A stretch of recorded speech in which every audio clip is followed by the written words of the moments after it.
வணக்கம். இன்றைக்கி நம்ம பார்க்க போகிற சமையல் ரொம்ப சிம்பிளாக பண்ணக்கூடிய ஒரு முட்டை சாதம் எப்படி செய்யலாங்கிறத பார்க்கலாம். இப்போ ஒரு பேன் எடுத்துக்கலாம். இதில் வந்து தேவையான அளவுக்கு நெய் சேர்த்துக்கலாம். இப்போ இதில் கொஞ்சமாக எண்ணெயும் சேர்த்துக்கலாம். இப்போ இதில் பொடியாக கட் பண்ண பூண்டு சேர்த்துக்கலாம். பூண்டு லைட்டாக சவக்க ஆரம்பிக்கவும் ஒரு 5 வரமிளகா விதையெல்லாம் எடுத்துகிட்டு 2 கட் பண்ணி வச்சுருக்கேன், அதையும் சேர்த்துக்கலாம்.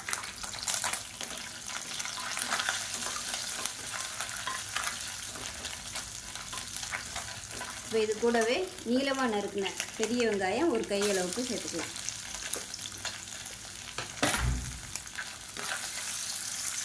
இப்போ வெங்காயத்தில் உப்பு சேர்த்துக்கலாம். வெங்காயம் லேசாக வதங்கிடுச்சு. இப்போ 2 முட்டையை உடச்சிட்டு சேர்த்துக்கலாம்.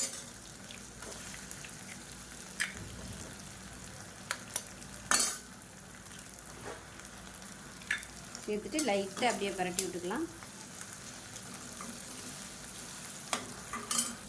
இப்போ அதில் முட்டை வந்து ஒரு 3/4 பதம் வெந்துருச்சு. இன்னும் கொஞ்சம் வேகணும். இப்போ இந்த ஸ்டேஜில் வடித்த சாதத்தை சேர்த்துக்கலாம். நல்லா உதிரி உதிரியாக வடித்து வச்சுக்கோங்க. நான் இன்றைக்கி சாதாரண சாப்பாட்டு அரிசி தான் எடுத்திருக்கேன். பாசுமதி ரைஸ் சேர்க்குறதுனாலும் சேர்த்துக்கலாம்.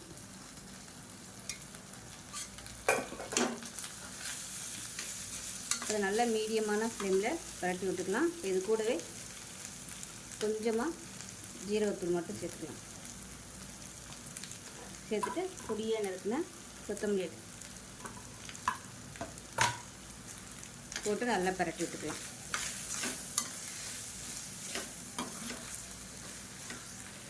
இப்போ ஒரு 4-5 கருவேப்பிலையை கிள்ளிட்டு சேர்த்துக்கலாம். இப்போ அடுப்பை நல்லா அதிகப்படுத்திட்டு சுருண்டு வர அளவுக்கு கிளறிக்கலாம். உப்பு கம்மியாக இருக்குது, மேலாப்பில் உப்பு சேர்த்துக்கலாம். இப்போ அவ்வளோதான், சிம்பிளான ஒரு முட்டை சாதம் ரெடி ஆயிடுச்சு. லஞ்ச் பாக்ஸுக்கு கொடுக்குறதுக்கு சூப்பராக இருக்கும். செஞ்சு பாருங்கள்.